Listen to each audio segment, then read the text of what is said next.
Paul Brown said to me, son, act like you've been there before.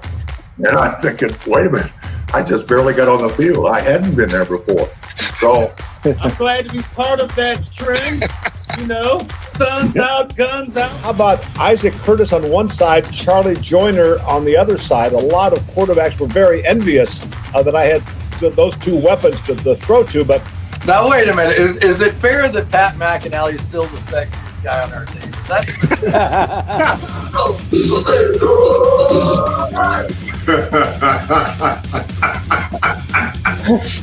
you got me there. You got me good. Darling, how you gonna be in that video not represent with a chain? Your tango, man. I got mine on. I'm ready to go. Oh, that's great. That's priceless. There are two guys that I think it's a travesty that are not in that Hall of Fame. Ken Riley and Ken Anderson. Yeah, sure. Let's put the backdrop on, Jamie. See if Marissa's okay with it. Yeah, I got her back. Starting the Canadian fan club up here for you. That is so funny. My last touchdown, and that's what Joe Burrow's going to end up like if they don't start protecting his ass. It's going to be the next David Klingler. David Klingler. There's no Spanish-speaking people here, very few. So we, fast forward, we go to the Super Bowl in Miami, and the word was the Bengals have two big Mexican offensive linemen. They don't know how to speak Spanish. So I got down there and started doing these interviews in Spanish, and they're like, "Wait, we heard you don't speak Spanish."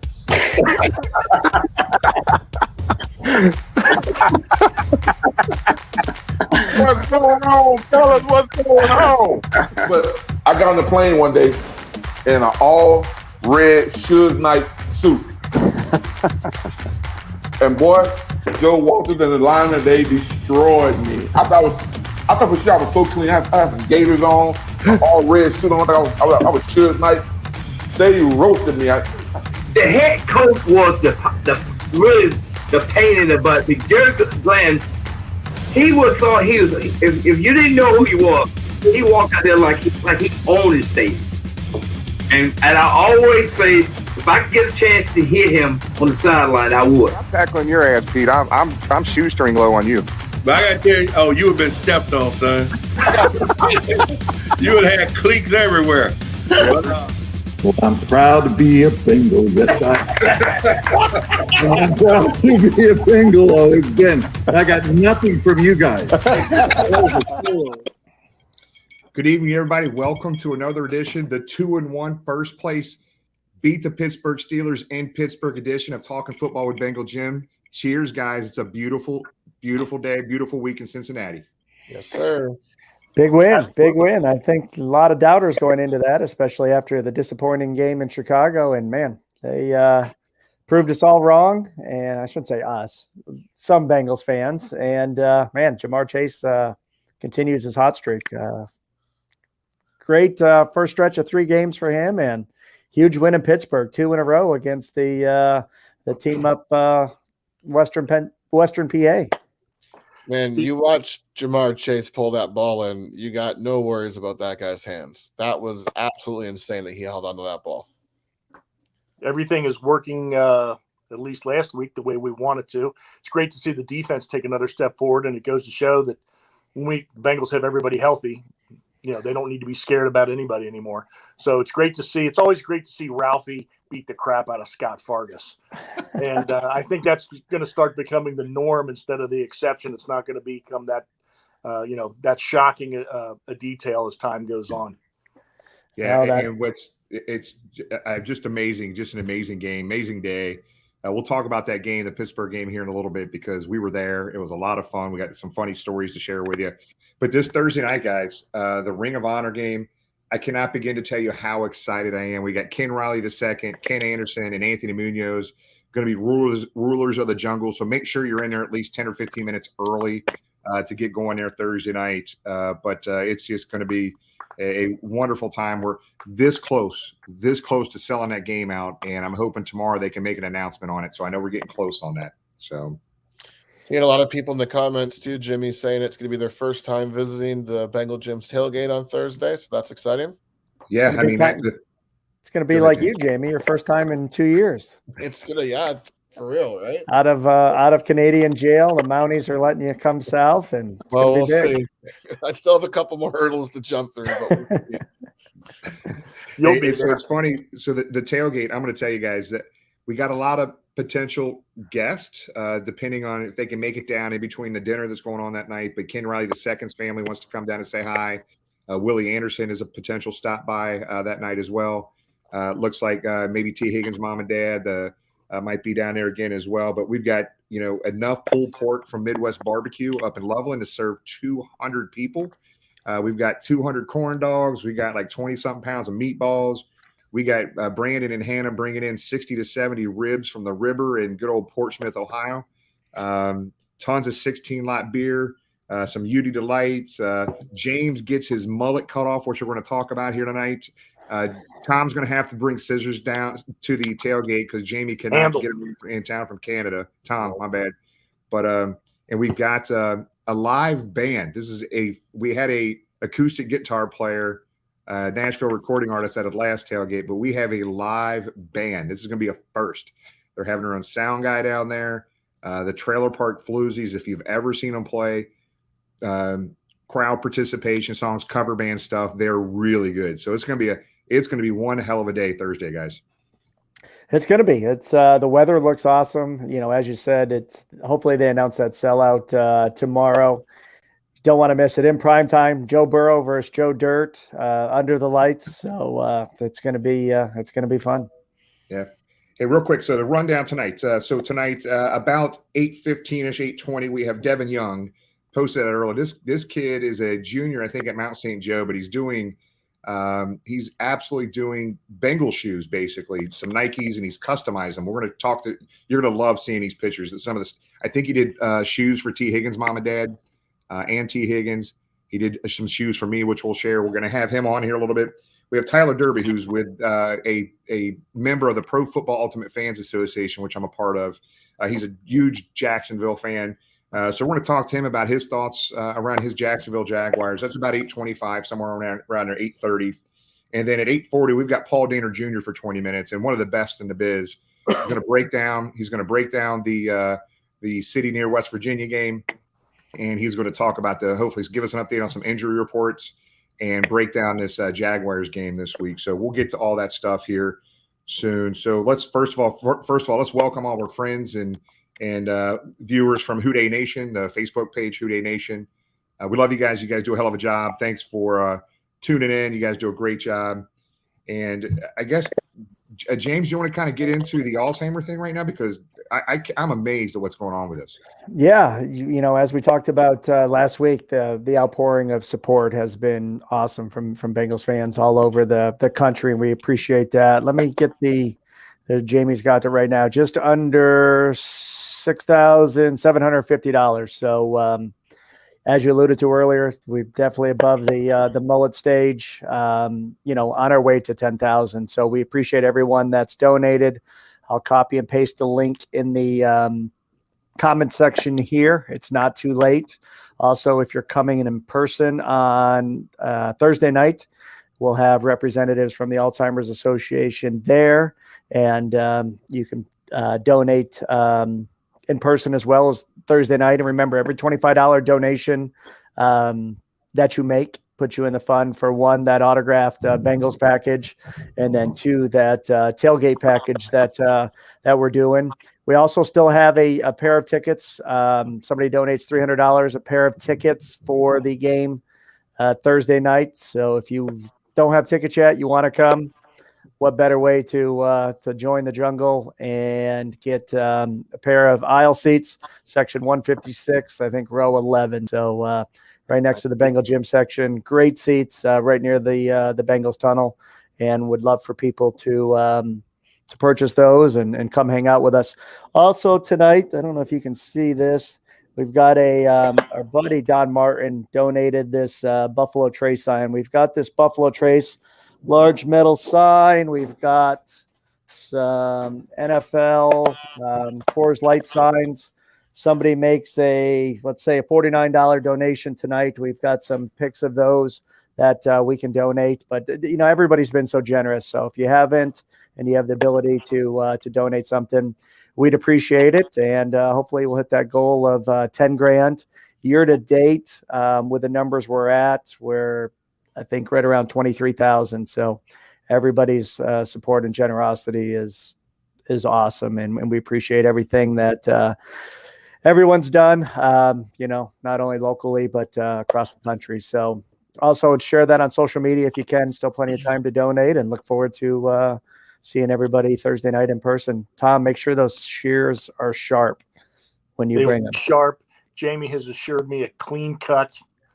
And your wife is not going to be too upset. I didn't want to bring this up, but I've been having this weird snake all week. I have an appointment tomorrow. I'm hoping before my flight I can get this sorted out. But. And then you might be able to bribe Jamie for the locks that are left. We still haven't figured out what we're going to do with those, but we've got a couple days to determine that. So again, appreciate everybody, and man, looking forward to Thursday night. It's going to be exciting. Jamie, do I need Band-Aids and gauze? Yeah, James is being a little modest here, guys. Sorry. So just to let you know, James is coming in town. So some local news media has picked up this story about the Alzheimer stuff that has really just taken off like wildfire. James looks like he's potentially going to be in studio Thursday morning with a local news channel. I think it's WXIX 19, channel 19, James. Yeah, Fox. Yep. Yeah, Fox. So he's going to be talking about what you guys have done. Getting this number up to almost $7 grand in a very short period of time. So just a very cool thing, man. Just a very cool thing. And James is, hopefully that push that James gets in that local news outlet here Thursday morning, maybe that helps us push that up to that $10,000 goal. So we'll all be watching, James, whenever that gets aired, brother. We'll be watching. Are you going to have your mullet out on the side so everybody can see it? They might just do it like a side profile the whole time. We'll see. I'm sure they'll say turn your head and see it. But it's been fun. Great cause, and excited about Thursday night. We've been friends, family. If this is your first time coming down, stop by the tailgate. First time ever we've done a live band. As we said, we had acoustic performer for week one, and man, I'm ramped up and ready to go. Thursday night can't come soon enough. Do we have an approximate time for the gullet guillotine Jamie to do his work? I gotta get this under control, and then we can do it. We're going to give Jamie a lot of shots of Patron a couple hours before, and not going to end well. We're gonna put James in the doghouse with Lori. I can tell you that right now. It's all gonna be Jamie's fault. Yeah, thanks. So tell us about your Pittsburgh weekend. Guys, I'm gonna tell you, it was some bizarro universe Saturday and Sunday. So Brandon, Hannah, Anthony, and Carrie, myself, and Caleb all went to the city near West Virginia. Tyler, we're going to give him shots before he cuts hair. You'll see. If you're there, we need your help. Guys, I'm going to tell you, I think Tony and Carrie and Brand, they had never been to Pittsburgh for a game. And I'm totally warning them, like, look, you're going to get extremely heckled. You're going to get people in your face. You got to keep going. Don't escalate it. I've been to a lot of away games, right? And Pittsburgh's one of the top 3 worst stadiums ever. Guys, we didn't get heckled hardly at all. The best thing we got was like 2 times somebody yelled like, it's not Halloween yet. Why are you wearing orange? We're like, wow, is that all you got here? But Saturday night, no problems. Sunday pregame, no issues. We get to the game in our section, no issues. We leave the game, no issues. Not once in my life have I ever walked in and out of that stadium that weekend without any type. It was unbelievable. There was actually Pittsburgh fans coming up to us saying, hey, man, you guys played great. We love Joe Burrow. And I'm like, they're shaking my hand. I'm like, what is going on? That has never happened before. It couldn't have been a nicer weekend, guys. The fans were great. It was just the weather was beautiful. The Bengals win, and they just physically beat up the Steelers on both sides of the ball. Sounds like they're getting soft there in Pittsburgh. Yep. Let me share some pictures. So I did try to load a couple pictures before we got on here today. So that night at the Saturday night, there's about 20, 25 people in a Tequila Cowboy there. You see Lou, you see everybody there. You can see everybody's face. Luke's there front and center. I do want to share a story right here. So Tony the Tiger here, basically I had like 4 of these things to his 1. He couldn't keep up with me that night, so I'm sure he's watching. I'm sure he's kind of embarrassed about it, but it was just kind of weird. But I had some more pictures here. What did I do with them? Here they are. Oh man, I had them all loaded, and I think I deleted them for some reason. I don't know how I did that, but I had some great pictures of the actual pregame and game itself, and I'll try to find those and maybe share those here before the end of the night. There's one. There's one. That's one of them. So we went out to Permane Brothers Saturday night, and if you could pop that picture back up, that was Carrie and Hannah. Hannah was always sleeping. We had to wake her up as soon as we. So she's in there giving the Pittsburgh Steelers balloon there the finger, but Tony, you know the truth. Calling you out there, Jimmy. Tony knows the truth. Man, I had those pictures in there. I must have deleted them, but we had some great pictures. I want to tell a quick story. If everybody remembers, Jimmy Burrow last week was talking about Joe Burrow doing one sock inside out, eating those caramel apple suckers. Well, Hannah bought a whole bag of caramel apple suckers. Our group, we had a big group of Bengal fans, maybe, I don't know, 15, 25 people walking into the stadium. As we were walking in, she handed them out to everybody. We had a great picture of everybody eating those suckers on the way in. Sent a picture of that to Joe Burrow's dad, Jimmy Burrow. And after the game, Jimmy Burrow said it was the suckers. So at the tailgate, we're going to have a couple boxes of those suckers. Jimmy Burrow said he's going to do his best to stop down and bring one of those boxes of caramel apple suckers for everybody at the tailgate. So that is a new tradition. It worked in Pittsburgh. It's going to work again every game we go to now. So it was a great time in Pittsburgh. I'm shocked of the fans and how they were to us. They were wonderful. We didn't have any issues hardly at all. So share something else. So I know we're close to a sellout for this game tomorrow night. I know there's more excitement even generated after beating the Steelers. But there's something interesting going on social media. We have found 2 times I got a direct message from somebody who wants to remain nameless. And this is what I love about Bengals Nation right now, the generosity. It says, hey, I can't make it to the game. I'm out of town, but I would like to buy 2 tickets for somebody that's a deserving person. I get ticket requests all the time, and I just tell them to call the Bengals and buy them at face value. That's the best thing to do. There's numbers going across the screen right here now. Call the Bengals and buy them at face value. Don't go to a secondary market and buy it and pay the fees and stuff like that. There's tickets through the Bengals. Go there first. So somebody bought 2 tickets. Him and I randomly selected somebody off social media, a young couple from, I think, the Dayton area. They're so excited about coming to this game. They're coming to the tailgate, and it happened again this morning. Somebody else bought some tickets. So it's people are paying it forward. People that can't make it to the game, buying tickets for people to attend the game. What a great story. What a great thing.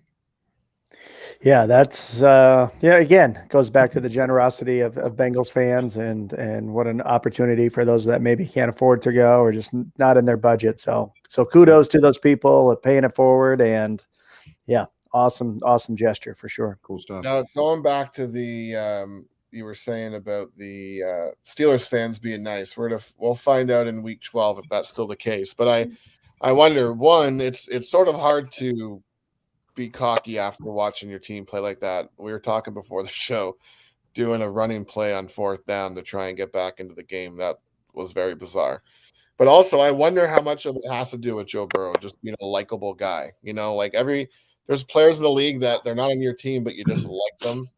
You like the story. You like the fact, you see him last year with that brutal injury in his rookie season, and you watch how he handled himself, how he handled the recovery, and then come back and balling out the first couple games. So you wonder how much that has to do with maybe the change in tone from the Steelers fans. We'll find out in November when we play them again. I think you're right, Jamie. It's part of the Joe Burrow effect. He just brings respect to the franchise and the city. So we're lucky to have him, and we all need to take care of him, but starting with 5 big guys up front. I got one more thing, Jimmy, just while we're on the Pittsburgh topic. Jersey bets are big. We do jersey bets with our friends of other teams, and it's been a long time since I've been able to win we didn't do one last year, but previous years I've never won a Steelers-Bengals jersey bet. So I just want to shame my buddy here, my buddy Brandon, who owns a comic book store here in town that's located by my business.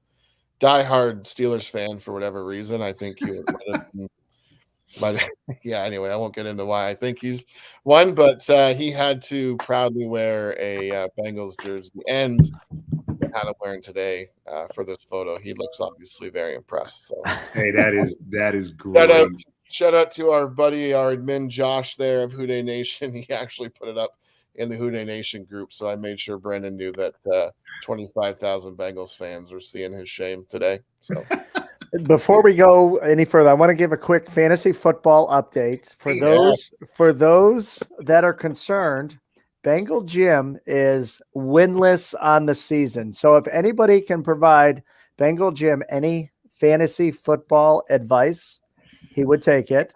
On the opposite end of that spectrum, our man AJ in Rochester is the only undefeated team left. There's actually 2 teams that haven't won a game. I'm not going to call out the other person. Who is this other person? I'm not going to. I should be undefeated. I'm just saying. I should. But I'm 2-1. I am going to call him out. It's Luke. Luke and Bengal Jim are the only 2 people that haven't mustered a win. AJ's undefeated. Then there's a lot of 2-1s. I really can't talk much trash. I finally got off the schneid this week. I'm 1-2, but yeah, Bengal Jim needs fantasy football advice. Please PM him. Give him any tips you can get because he is over. Thus far in so the much season. that doesn't make sense. I read today that Jalen Hurts had a better fantasy point night last night than Dak Prescott. So there's a science to it, Tom. There's a science to it. That's why we didn't let any funeral directors into the league. They didn't think they could keep up. You're just mad because they're going to be extra sharp for Jamie. How's the hand doing, Jamie? No, the sharper the better. And you can see AJ, the only undefeated one. So we'll see. I don't know who he's got this week, but congratulations to him. Jimmy on the opposite ends of the spectrum, and it's early. I'm not even worried. The Bengals keep winning. I don't care, but it's early. I'm gonna get your asses. So hey, I did find this picture. So this is the picture of Hannah brought these caramel apple suckers. We had a big giant group of Bengal fans in the middle of Pittsburgh. You see the Tequila Cowboy right behind us, and that is the new tradition we're starting again. That Joe Burrow did his whole little youth football and high school career. Was those caramel apple suckers. Those will be handed out every single tailgates here move forward. But a lot of fun in the city near West Virginia. And it's always a great 4.5-hour drive home, smiling ear to ear after a victory. So how do they taste? Did they taste good? We should turn it into a business, guys. Yeah. Yeah. Hey, so one more thing before we have Devin in the waiting room right now. But I do want to share something with you guys. I just happened to be down at the Bengals Pro Shop today, and they just put these out, guys. This is a Ring of Honor coin. It is absolutely beautiful. This is Ken Riley. It's an actual stand. There's a stand with it. I love it. There's only 5,000 of these. I've got the Ken Anderson, obviously. Look at this beauty right here with Paul Brown. And of course the Hall of Famer now Ring of Honor inductee Anthony Munoz. Guys, there's only 5,000 of each of these made. I don't think you can order these online. They expect these things to sell out quickly, so make sure you grab those if you're a collector. If you're a collector, make sure you grab those damn things. So those are cool. Those are very cool. All right, well, let's go ahead and bring on one of our first guest tonight. We're going to bring on Devin Young here. So, Devin, what's going on, big dog? How you doing? Good. How are you? Thanks for having me. Good, man. I like the backdrop, brother. You got is that Giovanni Bernard? You got to keep him. That's one of my favorites, all-time favorites. And I know Carrie Brooks right now is loving you because that's like her all-time favorite player. I think is Giovanni. So, buddy, talk to us a little bit. I know you're a diehard Bengals fan, so. Tell us about where you're from. I think you're in college right now. Tell everybody what you're doing right now and where you're from and how you're a Bengals fan. And we're going to talk about some of the things you're doing with these damn shoes, which are just absolutely sick. Yeah, so I grew up actually in Lebanon, Ohio. So I've been born and raised a Bengals fan. And then I moved around a couple times and ended up in Crestwood, Kentucky, which is about 20 minutes from downtown Louisville. Went to high school there. And now I'm at college at Mount St. Joseph University. Senior this year, finishing up my MBA. and I do these shoes as like a little side hustle. I've been doing them for about 2.5 years now, but I've been kind of taking it serious for about 1.5 years now, ever since COVID started. And ever since I posted those first Bengals ones a week and a half ago, I've got tons of orders now. Yeah. So let's talk about this. So we're going to share some pictures that Devin sent to me, and I'm going to share. And I got Devin doing shoes for me right now that I'm picking up tomorrow. I will be wearing them to the game Thursday. So let's talk about. These are absolutely beautiful. So I'll go through these kind of slowly. I think you made some for one of the Bengals family, maybe T. Higgins' mom or dad, or maybe even T. Higgins. But let's go through and talk about these as I show these pictures, Devin. Yeah, so T. Higgins' mom, after she saw the first pair I did, she reached out.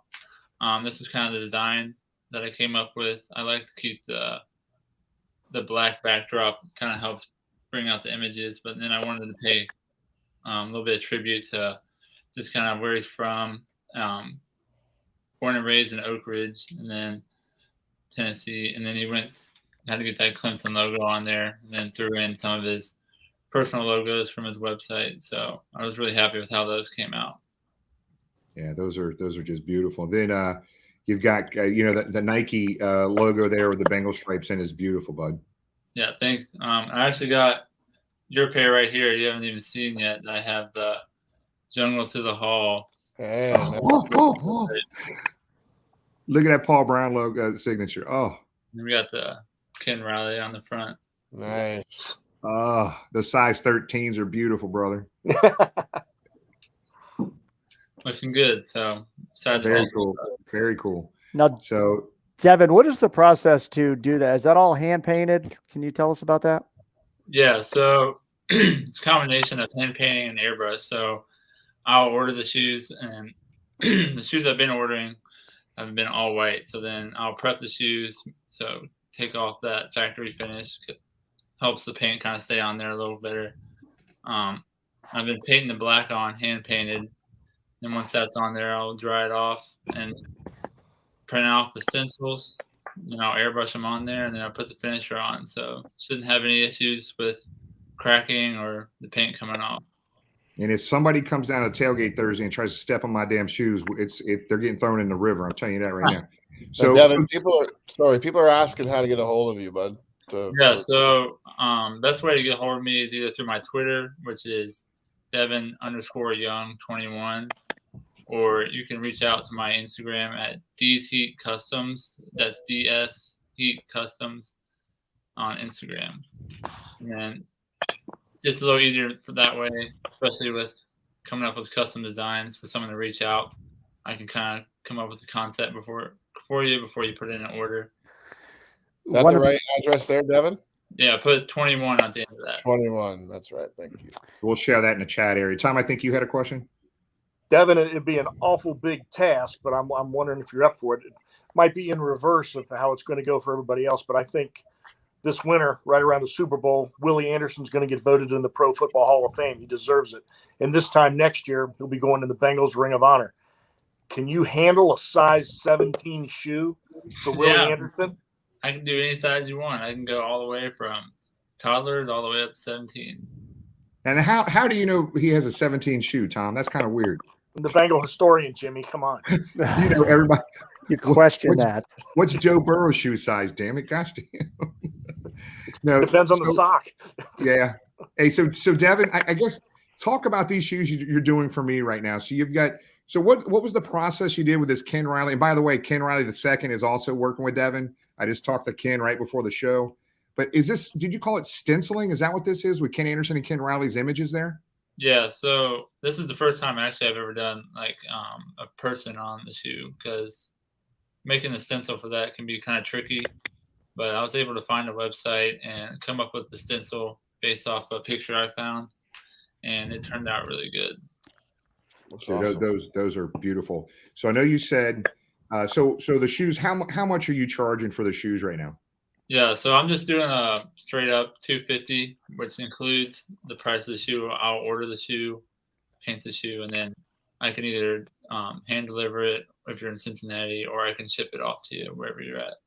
The next question probably everybody's going to be asking, and we're probably going to get bombarded with orders after this week and after people see these, but what is a typical turnaround time for when a design is agreed upon to when the customer can expect them? Yeah, so right now I just had a lot of orders, so I would say 2 to 4 weeks. The typical process once I start on a shoe can take probably like 2 to 4 days from start to finish. But just with the amount of orders I have right now, I would say probably 3 to 4 weeks. Is it that one style of Nike shoe that you're doing right now? Yeah, Air Force Ones is what I've been doing, but there are other styles I can do. That's just one that has a lot of free space and that's easy to get a hold of. There you go.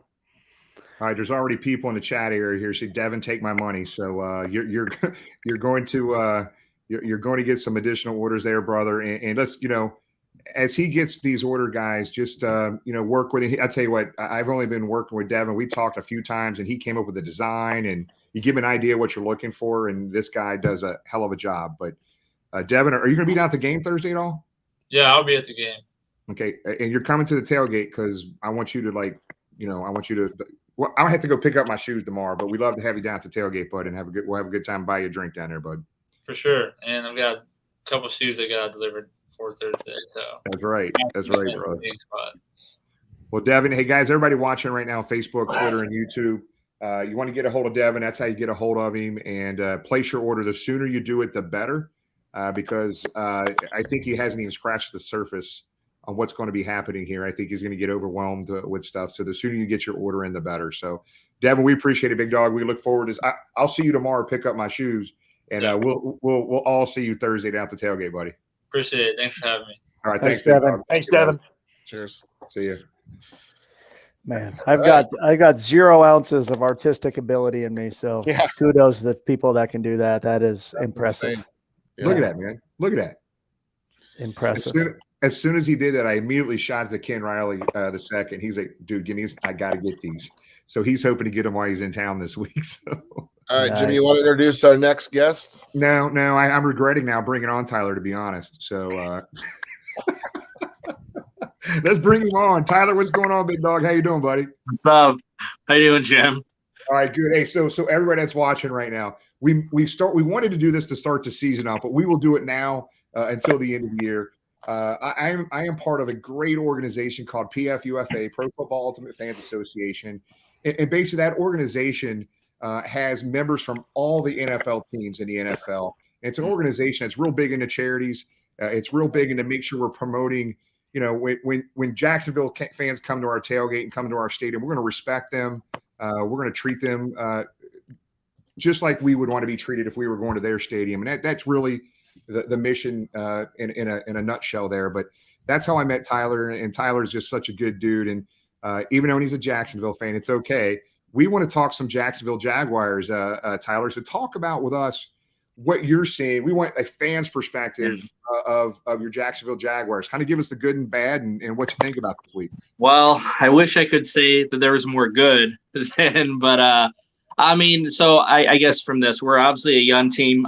You guys know what that's like having the first overall pick. You know what I mean? You saw the growing pains last year with Burrow and such. I guess heading into this week after our game, my biggest concern, I guess I'll start with the weak points, I guess I could say, is our play calling. Lawrence leads the league in interceptions right now, and I think it's by a pretty wide margin. I haven't checked who's right behind him, but he's thrown at least 2 a game. The play calling is extremely questionable at times. They don't seem to get into a rhythm, or it just seems off base. Anyway, Trevor's all over the place. We need to get running game established more. That's not really been super established early on or anything, so he's forced to throw a lot. From a defensive standpoint, very young team.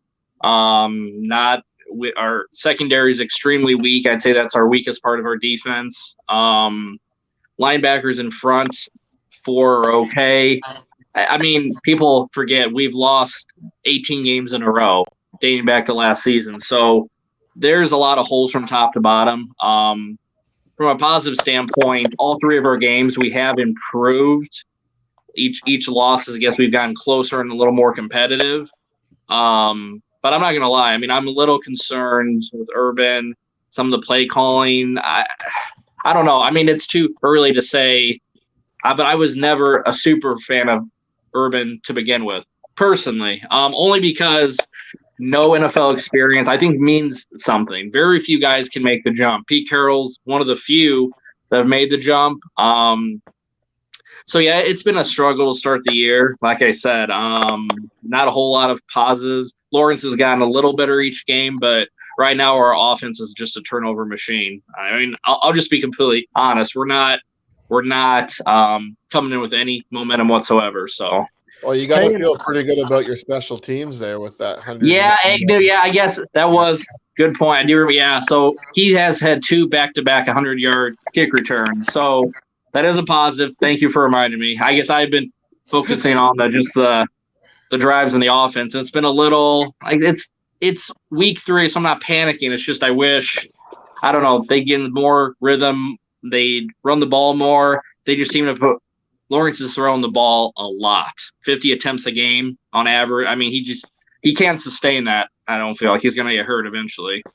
Tyler, thank you for joining us. There's a lot of people here in Cincinnati area that think Urban Meyer walks on water from his time at Ohio State. As you alluded to, a lot of people questioned his jump to the NFL. You know, could he take losing? Obviously, you guys have been off to a rough start. We've already heard rumblings. Is he going to pull a Bobby Petrino, leave in the middle of the night and go to USC? Do you, from what you've seen thus far and some of the rumblings, do you think he's there for the long haul? See, that's a good question. The long haul, I guess it's hard to say because if you watch him during a game, maybe that's just Urban, and maybe I haven't studied Urban enough. He always looks like he's going to have a heart attack. His face always looks like he's like, I don't know, like he's going to like pass out or he's going to stroke out. He erupts. He has quite the temper, I've heard, within the building, like with players and stuff. For the long haul, he says he's committed. I want to give him the benefit of the doubt, and I mean, I support my team through thick and thin, all that. So it's not ripping on my team. I'm just bluntly honest. I won't ever sugarcoat anything as a fan. Like I'll see what I see. If I had to guess for the long haul, I would say no. If you're asking me today, Tuesday night, September 28th, I wouldn't put money on it. I should say that. I wouldn't put money on it just because of his track record. You know what I mean? Until that, unfortunately, that's always going to come up. You know, the leaving programs, the health concerns, things of that nature.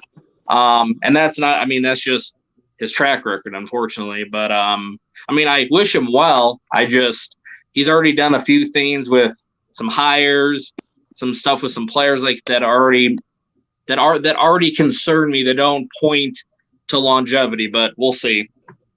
You guys had it rough to start the year. Travis Etienne, your late first-round draft pick, getting injured in that preseason game. Talk about the wide receiver. Is he out of Colorado? I can't pronounce his name. Yes, Laviska Shenault. Yes. I was hoping he would have more of an impact, to be honest. And I thought he would. I thought they would use him a lot more. He had a pretty decent week 1, I think 7 or 8 catches for 70, 80 yards or so. Disappeared in week 2, got hurt about halfway through the game. Came back this week and 2-3 catches, minimal gains. I really thought that they would use him a lot more. They were clicking in preseason actually quite a bit. Chenault's versatile. You can use him all over the field, and he's been used very little. As far as receivers go, he definitely has found his favorite target in Marvin Jones. There's no doubt about that. Number 11 is he's looking his way all the time. DJ Chark's had a slow start as well. But as far as his receivers, he's definitely locked in, at least so far, on Marvin Jones through week 3 for sure. Here's your little-known Marvin Jones Bengal facts. I don't know if you realize this, but we traded Chad Ochocinco to the Patriots for, I believe, a 5th-round pick, and that 5th-round pick resulted in Marvin Jones. So there's your Bengal connection and trivia. See, Tom, I beat you to something tonight. No, that's perfect. In terms of as you guys come to town, we've been there. We kind of are. You've got an incredible talent. Sure. Quarterback. I'm sure things will improve. Oh yeah. If you look at each position group, though, is there a position group that you or the fans are concerned about more than others that really haven't taken that next step forward this year under Urban? Yeah. Well, like I said, I won't even put that all on Urban and the coaching staff. They had a ton of holes that they walked into, so that was never going to get fixed year one. So I guess I should have started with all of that. Everything I'm saying, I should preface with the fact that we had a ton of holes to begin with. You don't go 1-15 without a lot of holes. But as far as being the most concerning, I wish they would have addressed the O-line more in free agency in the draft, because you guys obviously know better than anyone what happened with Burrow last year, and that's my biggest fear with Trevor, it's him getting some type of injury like that because of the O-line. They're not doing a horrible job, but I mean, Trevor's having to run quite a bit, or he's got a lot of guys in the space. So the O-line is concerning only because of the investment of, a guy of his talent. What also is probably, I'd say the other position group that's a little concerning, the secondary is just not good. There's no way to sugarcoat that. It's just our secondary is not good right now. A lot of holes in the secondary. And as far as maybe underachieving, I thought the receivers would maybe have a little faster start, but I'm hopeful they'll click more each game with Trevor. So I'm not concerned about the receivers. I just am a little disappointed in their start. So any chance that any of those groups you just mentioned could wait till next week? I mean, like I said, it's hard saying with this team. I mean, you guys look dominant on Sundays. So, I mean, if you guys play with anywhere near that, I mean, you never know. It's the NFL. It's why you play the game. But like I said, I'm also a realist as well. That, I mean, the way your defense, I have a hard time us on the road, under the lights, Ken Riley's. I just have a hard time thinking that this will be the week. Maybe we do. They never cease to amaze me, bad or good. So we'll see. I wouldn't hold my breath, though. We'll see. Well, Tyler, we hope you win every game after Thursday. We're rooting for you. So, brother, we appreciate you being with us, big dog. And are you going to be in town for the game? You're going to be in town, Absolutely. right? I will be there. I will. I'm starting off, Jim. I'll get over to your tailgate. I'm parking over by the Bomb Squad. I'm sitting with Chris Neese, and so I'll work my way over to you guys. And, I wouldn't miss it for sure. I've been looking forward to this game all year more than any other game. So. All right, brother. Hey, safe travels, man. We'll see you in town Thursday night, buddy. Thanks. Appreciate it. Thank you, guys, for having me on. Okay. See you, buddy. Yep. Take care. Definitely need to do more of that. I enjoy the opposing fans' views and opinions. I think we only did it once last year with the Colts. So thank you, Jimmy, for getting him on. I love when the opposing fans come on and pretty much tell us we're going to win the game. I kind of like that. I get used to that. How uneasy does that make you feel? I can get used to that, though. I'm just saying. There's a trapdoor somewhere. Hey, so that was fun having Tyler on, buddy. Hey, we've got Paul in the waiting room here. Let's go ahead and bring him on. I know we have a lot of people in the waiting right now. Paul, what's going on, big dog? How you doing, buddy? What's up? What's going on, guys? Hey, man, did you shave it up tonight? I see a little glare, man. It looks good, man. It's shiny. I gave you a little extra wipe down. I got out with the towel a little bit, trying to get it looking nice for you. Am I good? Am I looking good? I'm just trying to look good for Hollywood. That's all. It's gonna be big time now, so I'm just trying to look just nice. I think I look okay. Yeah, we got our clip. We got our clip for the rest of the week right there. That was the best. me wiping down the skull. Yeah. Glad to be glad I could help. Well, Paul, welcome. And I know we got a bunch of stuff we want to get within. It means a lot you spending some time. I know you're busy as hell, man, and it means a lot. We know you went out of your way to take some time with us. So I know Tom wanted to kick this off with you, buddy. Paul, how big, as the Bengals continue to step forward, how big was it, not just from a quality win and personnel standpoint, but to go to Pittsburgh and beat the all-time nemesis in the manner that they did Sunday? How big a step forward was that for the confidence in the locker room and in their head coach? I mean, there's no belief like doing. It's funny. I was just writing the story about potentially opening up the offensive playbook and Zach Taylor was talking about Joe Burrow, about, if people get surprised to find out that he's human and that he needs to go out there and see it to know that he can still do the things that he thought he could do. Well, the same thing goes for the confidence of these guys. Like, they're human. They can say and feel all the things and feel like things maybe are going the right direction and think that the talent is good. But when you haven't won as long as they've won, and you've particularly lost, to a team like the Steelers over the course of a number of years, you got to kind of go see it. You got to kind of go do it to really believe and to really have confidence in what people are asking you to buy into and maybe what you have bought into. So for that fact, it's huge. I mean, I think it's much more of a, springboard type of a win than it is one that maybe we'll look back on and be like, man, that showed that they were a great football team. But for the sake of belief, which was really the key thing of them turning around the last 2 years and getting the rebuild to go around the corner, I think it's as big as it gets.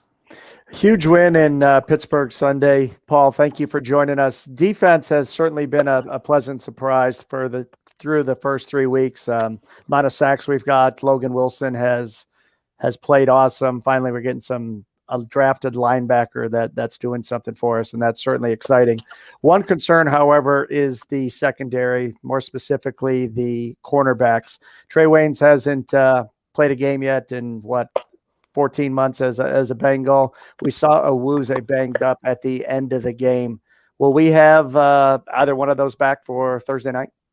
Things are looking good for the Trey Waynes debut. He's a pre-pandemic signing, by the way. We go almost all the way back here in March of 2020 when we were talking about the signing of Trey Waynes.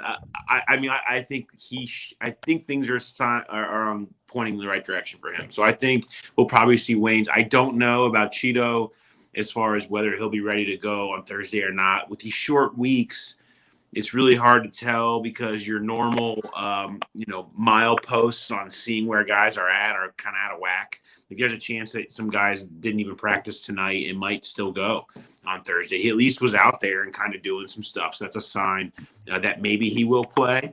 And yeah, man, how much better do you feel about a defense? Really, the one lone weak spot has been teams kind of taking advantage of Eli Apple to this point. Right. So if you shore that up when you get healthy and get everybody back there, you feel even better about the direction the defense is going. I mean, it's the pleasant surprise storyline of the season through 3 weeks. We can talk all we want to about anything, man. It's this defense. It gives you a chance every week, and I think they're kind of learning how to make a game plan with a really good defense. They haven't really done that before. It's been like, gotta win in a shootout, right? Gotta go for it all the time. Gotta have Burrow lead us. And now they're like, hey, run the ball and play defense. That might be enough for them to do to get a lot of wins.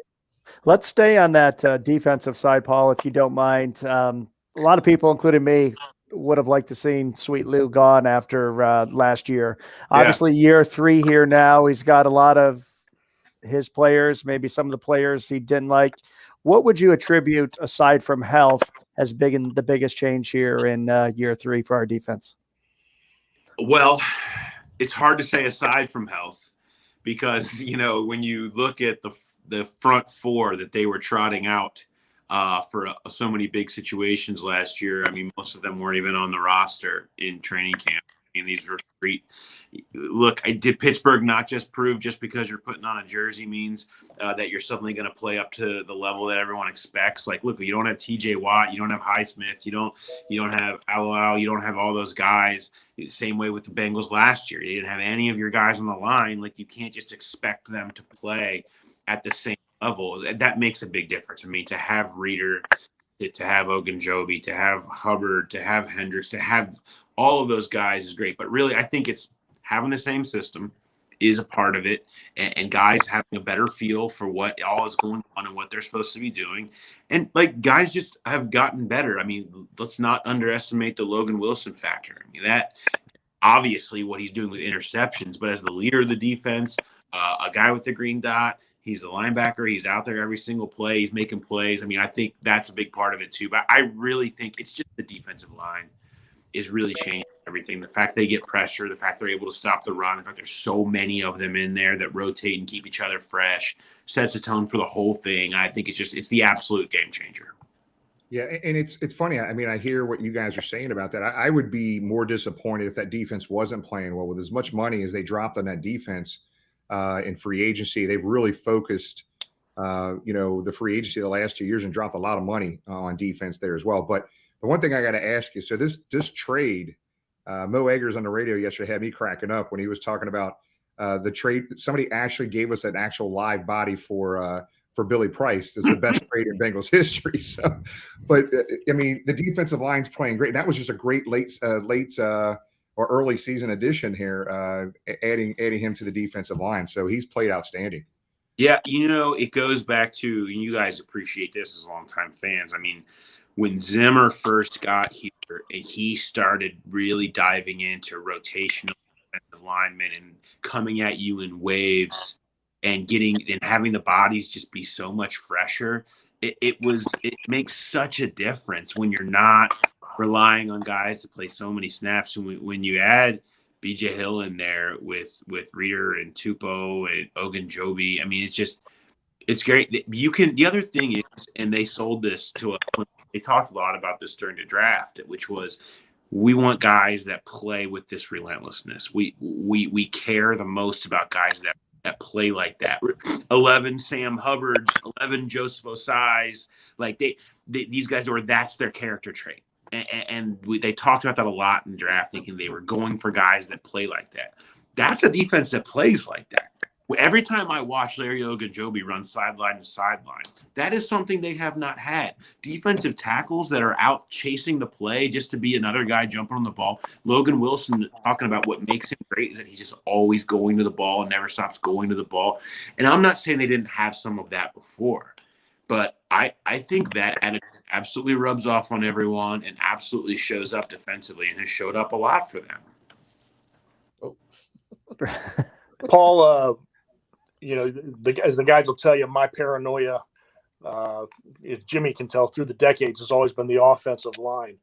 How do you see their progression coming, and how much are we going to potentially miss Riley Reef Thursday night?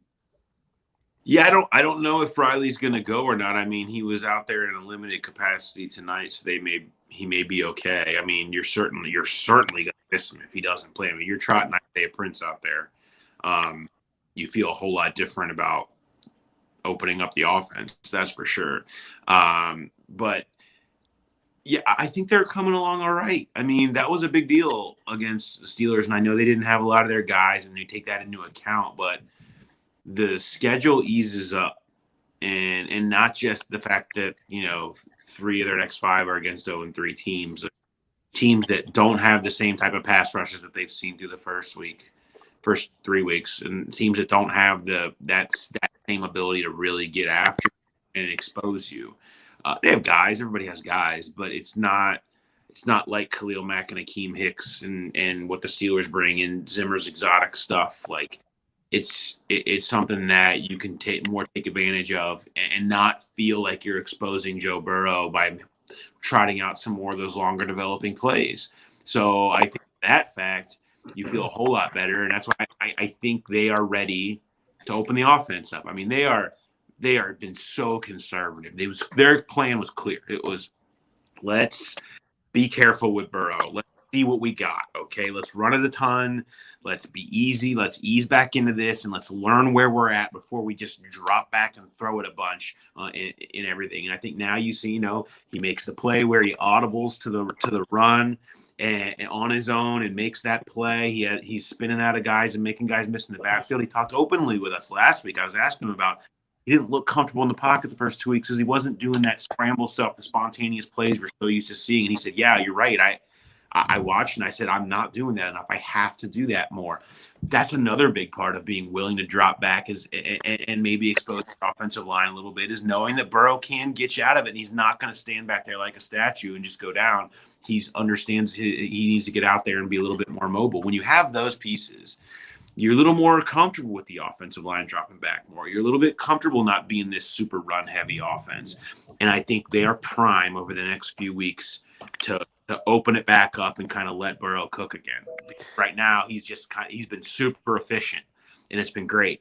But it's been really quick game run oriented, and we haven't really seen the full Joe Burrow yet. Staying on the offensive line real quick before we go to the fans' questions, and we invite them to type those in that chat area. We saw the debut of our second-round pick, Jackson Carman, on Sunday. What did you see versus what you expected out of him in his NFL debut? Pretty good. I mean, it's a nice foundation. I mean, he's not perfect. He's got a ways to go, but I mean, you saw him moving people. You saw him pretty comfortable. He was not exposed. Like, it wasn't, I thought there was a chance that it could have been. I mean, just because you don't know, and it's Pittsburgh and it's his first game, there were so many questions, and he really wasn't. It really was solid. And, if it's not awful, then it's good for the first game out, because we've seen awful before. And I think that was a great start. He's going to come out with more confidence now in your second game, obviously, and that's a big deal. And I mean, in my opinion, I think he will be the guy the rest of the way out as long as he's healthy. Unless he takes a really couple massive steps back over the next 2 weeks. They wanted him to be the guy the whole time. This was the ideal scenario, but he wasn't ready. He needed time. You didn't want the rookie out there, against all Zimmer's stuff in week 1 and all that. So I think at this point, you put him in there. He's got some confidence going. If he doesn't totally, pee down his leg, I think he's the guy the rest of the way. Going into a couple fan questions here, Paul, and thanks again for taking time. We're just had a Jaguars fan on who pretty much he didn't have a white towel on the live feed, but it sort of felt like he was already throwing a white towel in. So we feel pretty good about 3-1. LeVar's asking, do you think we have a legitimate chance at a playoff berth? We getting too excited? Come on, Paul. Yeah, you're getting a little excited. I mean, sure. You're 2-1. I mean, I think it's a good start. I think you can see the makings of that. There's a long way to go. I mean, they've stayed. I mean, everybody can knock on wood. They've stayed relatively healthy, certainly compared to previous years. Eventually, the depth is going to be tested, and I'm not so sure about it. But I think you would say that most any place. So, I mean, you should think about it. You're off to a good start. The schedule sets up for you. I mean, you've got to make hay now, though. I mean, yep. You've got these games. It's right in front of you. You got your momentum. You've got winnable games all right in front of you, and then things change after the bye week. It's going to get a lot more serious down the stretch and harder to win. But you hope that you've got, the whole snowball thing has happened by then. It's too early to be talking too much about stuff like that. There's just a long way to go. But we'll certainly know more once you get through this stretch if they can take advantage of some other teams that are on the bottom quarter of the league. Now, you were talking earlier about Burrow not feeling comfortable the first couple of weeks and starting to open up, but Tony the Tiger is asking, what did you think about Burrow taking that short run first time since his injury? We all held our collective breath watching him scramble for some yards. I wrote about it, and we were just talking about it for a reason. I think we look back at that as a turning point of the season. He was pretty open. He's not really going to hide much from you. And, he said, I didn't know if I was going to be able to do that type of stuff this year. I didn't, that's honest. That's very revealing. And the fact that he's in it and he knows that's the right call, right? That's what, there's no linebackers in the box. I need to audible to a run for me. Can I do it? And he confidently did it down there in the red zone, and he ran it, and he gets up and he pops up and he does the mixing ball drop. Like, that is real. That is important. That is important for him feeling confidence in himself and in his knee. And I think we will look back on that as a really big moment for Burrow truly feeling like he can go out there and be himself again. Yeah. So Paul Westphal, we appreciate taking time with us. I just know how busy your schedule is. Believe me, trust me, we know you went out of your way to join us, and everybody watching appreciates you big time. Most everybody in this screen follows you, and I know a lot of our viewers follow you as well. But I guess, in a perfect world here, Thursday night, just going to be a beautiful, beautiful night in Cincinnati. Great tailgate weather, the Ring of Honor. We're playing the Jags in prime time. It is lining up to be a very special night here in Cincinnati that night. At the end of the night, if the Bengals win this game, what really has to happen? What happened during the game for them to win? What has to go right for them to win this game Thursday night? I mean, turn Trevor Lawrence over. You know, he's been doing it, and I think the Bengals defense has been getting takeaway. So you got to take advantage of that. He's a young rookie quarterback, and you have to force some things that way. And to, when you get those chances, when he throws it to you, you got to make the plays just like they did against Roethlisberger. And I think, that's going to be a really big part of this one too. And then, taking advantage of Jacksonville's secondary is going to be a big deal. I think you keep doing more of the same. You like the way that's looked. You like how efficient it's been. And, if Joe Mixon does what he did last time they played Jacksonville, it should be a walk in the park. But, I don't think you could expect that every week. I think the big thing is going to be creating those short field off of, Lawrence throwing you a couple interceptions. Right. So last question. I'm sorry. I wanted to ask this earlier. So through 3 games, is there a player that has stuck out to you unexpectedly through these 3 games pleasantly in your mind? I mean, it's tough. I mean, there's a couple of, I don't know how unexpected some are. Ogunjobi, I loved the signing at the time. He's just such a difference maker. He's so often in the backfield. I think the fact that he's been everything you kind of hoped he would be to this point is a really big deal. And I mean, look, Jamar is the dude. Like, I mean, at a certain point, like, we didn't know that was going to be the case. We certainly didn't know after that preseason. And he is not just the dude. Like, he's a real number 1 guy already, a real game changer already. It didn't take months. It didn't take a year. He showed up and he is immediately changing the entire dynamic of the offense week 1 and making all kinds of plays. And I mean, that's a pretty pleasant surprise considering where we sat a month ago wondering about him. Yeah, I mean, there has to be something. That's a great point, Paul. Usually some receivers take a little time in this league to get where he's at today through 3 games. But you have to attribute that to a little bit of the connection him and Joe have, and it being from, that connection they had at LSU, I would think, correct? Oh, yeah. I mean, that's a big part of it, them picking up and going so quickly. But you never know how stuff's going to translate. I mean, we've seen all kinds of receivers come into the league, highly touted and top 10, never quite pan out. And a couple of them have been here. And, you never know. There's no guarantees just because you were drafted somewhere that you're really going to be that guy.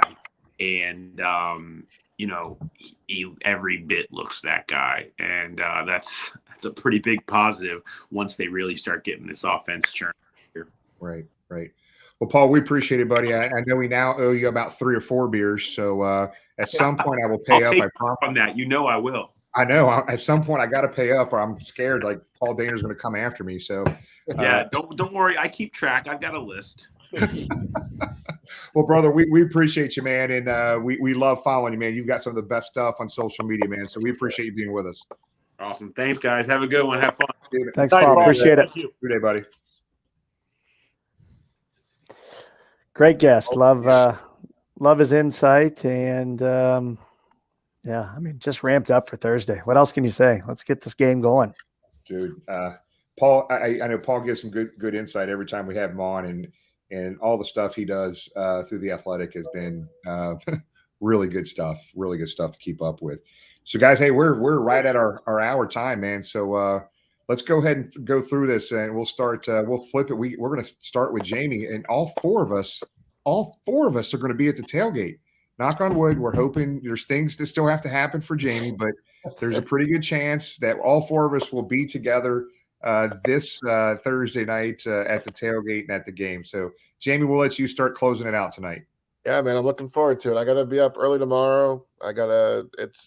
For anyone who's traveled during COVID, it's definitely an interesting experience, to say the least. So I have a COVID test first thing in the morning. I have to wait an hour to get my results. And if I get the all clear, then I'll be hopping on a plane. I'll be in Cincinnati tomorrow for 7:30. looking forward to being down there to help set up, not only participate at the tailgate, eating all the food and drinking everything for my toonies and loonies, but also coming down early to help set it up. So I'm looking forward to. It feels like forever since I've seen you guys. It really has. I mean, it's absolutely crazy. So I'm super, super pumped about it. Trey Waynes, I think, was signed the last time we saw you. What's it been, 18 months or whatever? Right. Before that. I will actually officially make more appearances for the Bengals by arriving tomorrow than Trey Waynes. Dustin has some advice for you, man. Jamie, just No doubt. Yeah, hopefully, like I said, I don't get that dreaded inconclusive result on the test. So that would be the bad. False positive. That's not going to happen. Hope not. Anyway. Positive thoughts. Yes, sir. All right. Next week I'll be a little bit lighter, a lot less hair. And thank you everyone that's donated for the Alzheimer's Association. If you haven't, pitch in. If you're going to be there Thursday, you can do so as well. Live band Thursday. It's Under the Lights, PBS, Ring of Honor. It's going to be a big night. Chance to go 3-1. We talked about primetime games and, how we haven't shined in the last 10 years. But the last one we had on Monday night was a winner. Let's carry that momentum this Thursday night, and excited. I hate to say Pittsburgh was a must-win game, but we won, and we're on the course to staying atop the AFC North. Tom? Well, just like you say, if you want to make the Pittsburgh win count, you have to win Thursday night against Jacksonville. And I don't think it's going to be the cakewalk that we're being lulled into. It's going to take maximum effort. We've got a lot of guys banged up. I mean, we have had a guy playing shutdown corner football good enough to go to the Pro Bowl. We don't know if we're going to have him. So it's going to take a lot of adjustments, a lot of coaching. Short week, but I think a full house and a very loud and rowdy short house will bring us home. So it's going to be a big tailgate. And all kidding aside, James, I know there's a lot of emotion for you. Thank you for donating your mullet for such a worthy cause. While we're having a lot of fun with it, for you and everybody that's donated to beat such a horrible disease and help kick the crap out of horrible disease the same night the Bengals kick the crap out of the Jaguars, hopefully. So thank you guys for that. And, and thanks to Jamie for keeping that steady hand and making it happen. Jimmy? Oh, his hand's not going to be steady. Lori, I'm going to video this. I'm going to FaceTime live Lori as his haircut's going on. Lori's going to kill James. James, what blood type are you? We'll have a medic on standby. There is a Bengals Hawksworth blood drive going on right now, too. That's right. That's right. Well, guys, hey, we appreciate everybody viewing. Remember, James looks like he's going to be on Fox 19 talking about the Lori's nervous. Lori is nervous. But James looks like he's going to be with Fox 19 News here in Cincinnati Thursday morning. That will air at some point. I don't think that's going to be live. But, guys, let's help get this thing to $10,000, man. We started out with a $2,500 goal we thought was going to take us 2 weeks to get there. You blew through that in 24 hours. We're now up over almost at $7,000. So we still got time. Great prizes, great cause. There will be people from the foundation, the Alzheimer Foundation, down at the tailgate, I think. At least they're planning on being there. Is that still the case, James? Yes, sir. Yeah. So we appreciate everybody. This whole charity thing has just, this platform, us as fans being able to use this platform to help these charities has just been really fun and exciting to watch. And if I can add, Jimmy, remember we said every $25 donation goes into one of those two prize packs, the autograph prize pack or the tailgate bourbon prize pack. People have asked when we're going to do that. We'll do that. I need to do an audit, get everybody's names in the race, but we will do that a week from tonight on the show, announce those two winners. Yeah, so you still have plenty of time to donate, and we'll announce those two winners next Tuesday night. And one more time on the tailgate, guys. I know I get just deluged daily with questions about how the tailgate works. Let's be very clear. You don't have to pay to get in. If you don't have a lot E-Pass, which is really hard to get, you park on 2nd or 3rd Street and walk a block or two down to us or get dropped off. That's what most people do. The lot opens up about 4:20. We'll be setting up a little early. We're going to be breaking down a little earlier because we want to be in the game, ready to go to watch the roar of the jungle. We want to be in there at least 15 or 20 minutes early, but the tailgate will start when the lot opens. The band, the Trailer Park Floozies. I keep Tommy up there real quick if you could, but the Trailer Park Floozies. I know it sounds like a crazy name, but I have seen these guys play. They are outstanding. I think we got them scheduled to play from 6 to 7:30 or something around there.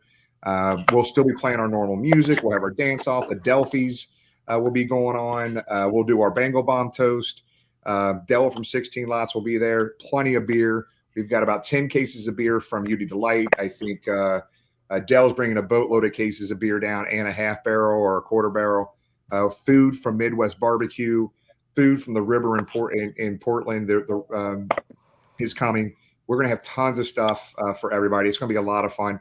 The only thing we ask, if you want to donate, we'll have a 5-gallon bucket that you can donate some money and offset our food cost if you're able to do that. That's all we ask. And it's just down there, a bunch of friends and family. There'll be kids down there. It's a family-friendly atmosphere. And we had about 500 people at the first tailgate. Guys, I got a feeling it's going to be even bigger this game. It's going to be a lot of fun. It's going to be a lot of fun down at the tailgate. Really looking forward to it. Ring of Honor game, guys, get there a little bit early. I don't even know what to say, guys. I haven't been this excited. I mean, the setup winning in Pittsburgh, I felt was a must win for us, just to get some momentum going into this Thursday night game. Like Tom said, now it's just as important to get this win to go 3-1 and let us heal up a little bit getting into that Green Bay game here, the next home game. So, guys, I'm looking forward to seeing everybody tomorrow night. I locked up the Blind Pig for James Rapine, Jake Liskow, Locked On Bengals podcast. Great. They do a hell of a job. So I locked up. They're coming in town. Jake comes in from Canada. James is here local, but they're having a meet and greet. So I will tell you, I will be there. James and Jamie sound like they're going to be there a little bit later. Tom's going to try to get down there if he can. So we've got the Canadian invasion. I don't know if I'm coming or not. Yeah, two more than one Canadian, just unbelievable. But we'll be down at the Blind Pig. That event's at 7:00. It's more of a meet and greet for fans from all over the country that are in town.